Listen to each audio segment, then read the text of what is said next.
Il y a des gens qui pensent qu'ils sont juste en train de vivre leur vie, de payer des factures et d'essayer d'être heureux. Mais ce que peu réalisent, c'est que, même sans le savoir, ils empruntent déjà un chemin spirituel.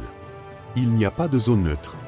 Chaque pensée, chaque décision, chaque renoncement ou omission nous rapproche de quelque chose ou de quelqu'un. Et le plus effrayant? Parfois, on pense être aux commandes, alors qu'en réalité, on suit simplement le courant du monde, ce chemin large, confortable, mais qui finit dans le vide. T'es-tu déjà demandé pourquoi tu ressens cette fatigue existentielle, ce manque de sens? Peut-être es-tu sur le mauvais chemin, mais il est encore temps de changer. Cette vidéo est une invitation à réfléchir, mais aussi une opportunité à revoir la réalité spirituelle cachée derrière les choix que tu fais chaque jour. On y va ensemble? Parce qu'une fois que la prise de conscience arrive, on ne peut plus faire semblant. Alors, quel chemin es-tu en train de suivre? Tout être humain est déjà en mouvement spirituel, même sans s'en rendre compte. Il n'y a ni pause, ni point mort. Soit l'âme marche vers la vie éternelle, soit elle glisse subtilement vers la perdition. Beaucoup pensent qu'ils peuvent attendre encore un peu pour réfléchir à tout ça, mais la vérité, c'est que la route est déjà sous leurs pieds et elle mène quelque part. La Bible est claire, il y a deux chemins, pas trois. Il n'existe pas de juste milieu pour ceux qui veulent garder leur foi en mode avion. Jésus ne nous a pas laissé de zone grise. Soit nous sommes avec lui, soit contre lui. Ça semble radical, non? Mais quand on saisit la profondeur de cette vérité, on comprend que c'est une question de vie ou de mort littéralement. Le plus étonnant, c'est que ce choix spirituel ne se présente pas toujours avec des panneaux visibles. Parfois, il se révèle dans les décisions du quotidien, ce que tu laisses entrer dans ton esprit, les voix que tu écoutes, ce que tu regardes. Chaque geste, aussi petit soit-il, est une direction. Et la question est inévitable, ce pas t'approche-t-il de Jésus ou t'en éloigne-t-il? Tu vois cette idée de remettre à plus tard? C'est l'un des plus grands pièges du monde spirituel. Repousser une décision avec Dieu, c'est, en réalité, choisir de s'éloigner de lui. Et le pire? La plupart ne s'en rendent même pas compte. Ils vivent leur vie, accumulent les tâches, les distractions, les sorties, les objectifs, en pensant qu'un jour, ils s'occuperont de ça. Mais le chemin large, c'est exactement ça, facile, spacieux, plein d'une liberté sans engagement. Ça paraît inoffensif au départ, presque agréable. Mais petit à petit, cela anesthésie l'âme, étouffe le discernement spirituel et rend le cœur insensible à la voix de Dieu. Quand la personne se réveille, elle est tellement loin qu'elle ne sait plus comment revenir. C'est comme si l'ennemi avait déroulé un tapis rouge dans le couloir de la perdition. Tout semble trop confortable pour être dangereux. Et pourtant, c'est là que réside le piège. La guerre spirituelle ne se gagne pas avec de bonnes intentions sans action. Chaque je verrai ça plus tard est une occasion de salut perdu. Et la vérité, c'est que personne ne sait quand viendra son dernier plus tard. Depuis la Genèse, Dieu a confié à l'humanité un don précieux, le libre arbitre. Adam et Ève avaient tout au jardin d'Éden, la beauté, la communion avec le Créateur, la plénitude. Mais ils avaient aussi la liberté. Dieu n'a pas créé des robots programmés pour obéir, mais des enfants capables de choisir. Et c'est aussi précieux que dangereux. L'amour véritable exige le choix. Et c'est précisément ce qui fait du libre arbitre un honneur sacré, la possibilité de dire oui ou non à Dieu, chaque jour. Même en sachant que beaucoup rejetteraient sa voix, le Seigneur ne nous a jamais enlevé cette liberté. Il nous guide, il nous avertit, mais il n'impose jamais. C'est un amour inconditionnel qui respecte même notre rébellion. Mais attention, la liberté ne signifie pas absence de conséquences. Le choix d'Adam et Ève a apporté douleur, chute et séparation. Et aujourd'hui encore, nos choix façonnent notre destinée spirituelle.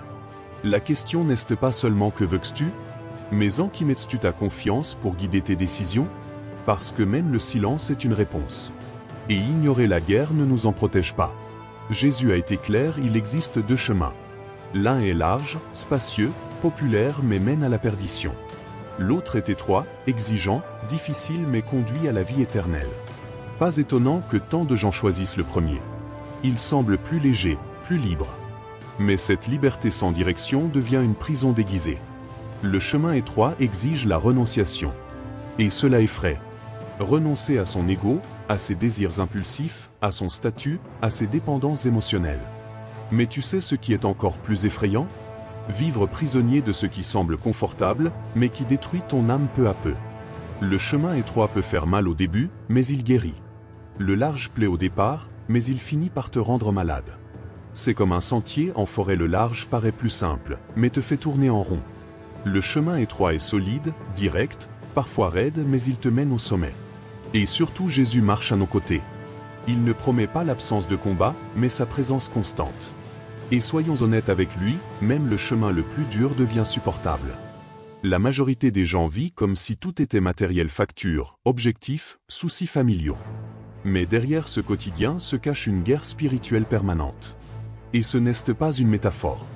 La Bible est formelle, notre combat n'est pas contre la chair et le sang. En d'autres termes, des forces invisibles influencent nos pensées, décisions et même nos émotions. L'ennemi n'a pas besoin de cornes pour attaquer. Il agit dans la subtilité, dans les pensées qui sèment le doute, dans les tentations qui paraissent inoffensives, dans les sentiments qui sabotent ta foi. Parfois, une simple distraction, une mauvaise influence, une dépendance déguisée en réconfort suffisent. Et sans s'en rendre compte, le cœur devient froid spirituellement. C'est pourquoi tout chrétien doit comprendre que vivre, c'est combattre. Mais ce combat n'est pas solitaire. Dieu nous a donné des armes spirituelles, la prière, le jeûne, le discernement, la communion avec sa parole. La guerre est invisible, oui, mais ses fruits sont visibles: paix, force, but.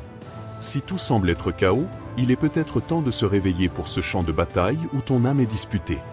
De nos jours, tout semble spirituel. Et c'est là que réside le danger. Le diable ne se présente pas avec un visage effrayant, il se déguise en ange de lumière. Il utilise des paroles séduisantes, des conseils positifs, même des bénédictions pour détourner ceux qui sont vulnérables. Tout ce qui brille ne vient pas de Dieu. Tout miracle n'est pas preuve de son approbation. Sans discernement, même le piège ressemble à un cadeau. Beaucoup confondent émotion et direction. Ils pensent que la paix momentanée est une confirmation divine. Mais la vraie paix ne fuit pas la vérité, elle l'accompagne. Le discernement spirituel n'est pas de la paranoïa.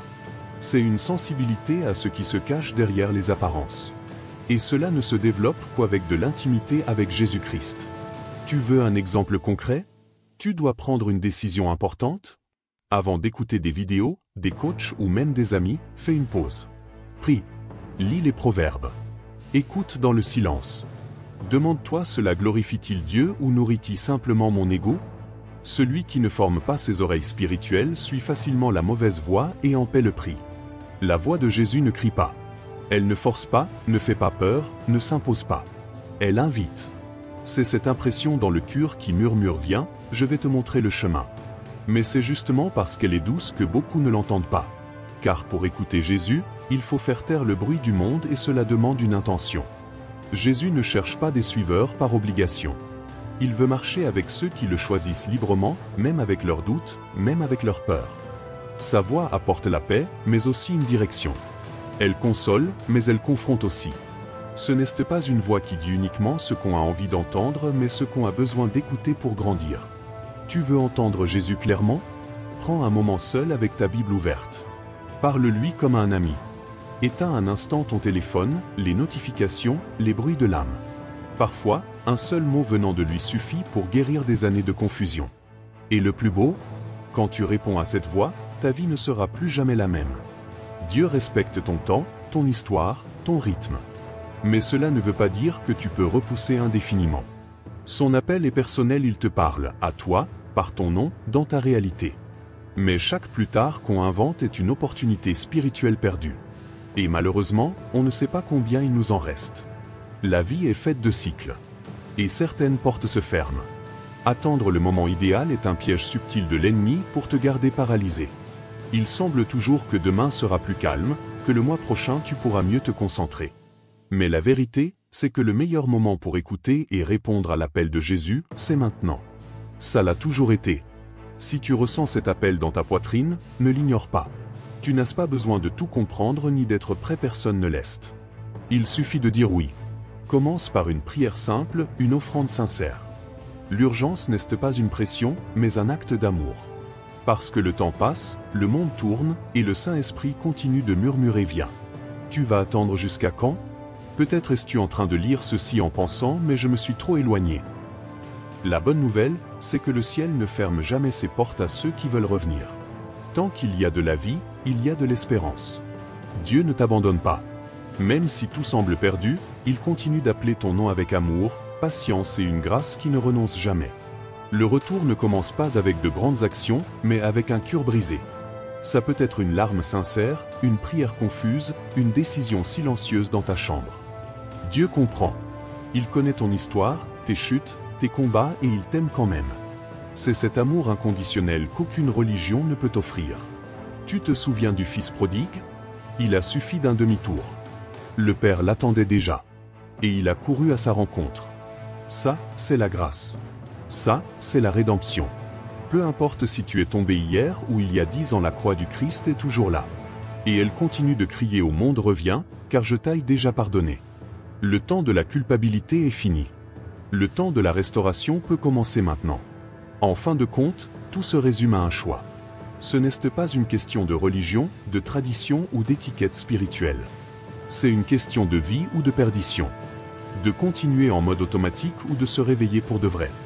Dieu ne veut pas te faire entrer dans un moule, il veut te transformer de l'intérieur. Et tout commence par un oui. Un oui sincère, même timide, change déjà tout. Jésus n'est pas venu fonder une institution. Il est venu sauver des vies. La tienne, y compris. Et son invitation tient toujours: choisis la vie. N'attends pas un signe dans le ciel, un coup de tonnerre, une crise existentielle. Tu peux faire ce choix maintenant, à cette seconde même. Il suffit d'un cœur ouvert, prêt à emprunter le chemin étroit, même sans encore toutes les réponses. La transformation ne vient pas de formules toutes faites, mais de la présence réelle de Dieu. À chaque pas, il nettoie, guérit, fortifie. Et quand tu ouvres les yeux, la perdition est déjà derrière toi. Choisir la vie, ce n'est pas juste un moment, c'est le début d'un nouveau chemin. Et tu n'as pas à le parcourir seul. Il marche avec ceux qui décident de marcher avec lui. On arrive à la fin de ce voyage, mais peut-être est-ce le début de quelque chose de bien plus grand en toi. Car maintenant, tu sais, personne n'est neutre dans ce parcours. Nous sommes tous déjà en train de suivre l'un des deux chemins spirituels, consciemment ou non. Et ignorer cette réalité, c'est déjà commencer à s'éloigner de Dieu. L'idée qu'on peut tout remettre à plus tard est une illusion dangereuse. L'ennemi adore la distraction du « je verrai ça plus tard ». Mais le temps est une ressource spirituelle et chaque minute peut être décisive. Depuis la Genèse, Dieu nous a donné le libre arbitre comme un signe de confiance et d'amour. Il ne force jamais, mais il ne se tait jamais non plus. Il appelle d'une voix douce, mais ferme. Jésus a été très clair: il y a deux chemins. L'un semble facile, large, attrayant, mais il mène à la perdition. L'autre est étroit, exige la renonciation, mais conduit à la vie éternelle. Et il ne s'agit pas de choix évidents, mais de petites décisions quotidiennes qui révèlent la direction vers laquelle ton cœur penche. La guerre spirituelle est réelle et invisible. Pensée, habitude, influence, tout est disputé. Sans discernement spirituel, beaucoup pensent être bénis alors qu'ils sont en train de s'égarer. Le diable se déguise en lumière, et sans intimité avec Jésus, il est facile de confondre le mensonge avec la vérité. Mais la voix du Christ ne manipule jamais. Elle invite. Elle ne pousse pas, mais elle accompagne ceux qui choisissent de le suivre même avec leurs doutes et leurs faiblesses. Et c'est là que l'urgence du choix entre en jeu. Dieu respecte ton rythme, oui, mais il t'avertit aussi: certaines portes se ferment. Certains appels se perdent. Chaque plus tard peut être un pas de plus vers l'éloignement. Mais même si tu t'es égaré, il y a de l'espoir. Dieu ne se lasse jamais d'attendre. Il continue de t'appeler par ton nom, avec grâce et amour inconditionnel. Peu importe si tu es loin depuis des années, il y a toujours un chemin de retour. Aujourd'hui, tu as devant toi un choix. Et il ne s'agit pas de religion. Il s'agit de rédemption, de transformation et de vraie vie. L'invitation de Jésus n'est pas de devenir parfait mais de le suivre, tel que tu es. Car celui qui marche avec lui ne reste jamais le même. Il y a de la guérison, un but, une vie nouvelle qui t'attend. Alors, arrête-toi un instant, ferme les yeux si besoin et pose-toi ces questions. Quel chemin suis-je en train de suivre? Qu'est-ce qui guide mes décisions? La peur, le monde ou la voix de Dieu? Et si aujourd'hui était mon dernier jour, serais-je prêt? Si ces questions t'ont touché, ne les ignore pas. Prends une décision maintenant. Commence par une prière, par une offrande sincère. Et si cette vidéo a parlé à ton âme, abonne-toi à la chaîne, active les notifications et partage ce message avec quelqu'un qui a besoin de l'entendre. Car la vie éternelle commence par un choix. Et ce choix peut être fait aujourd'hui.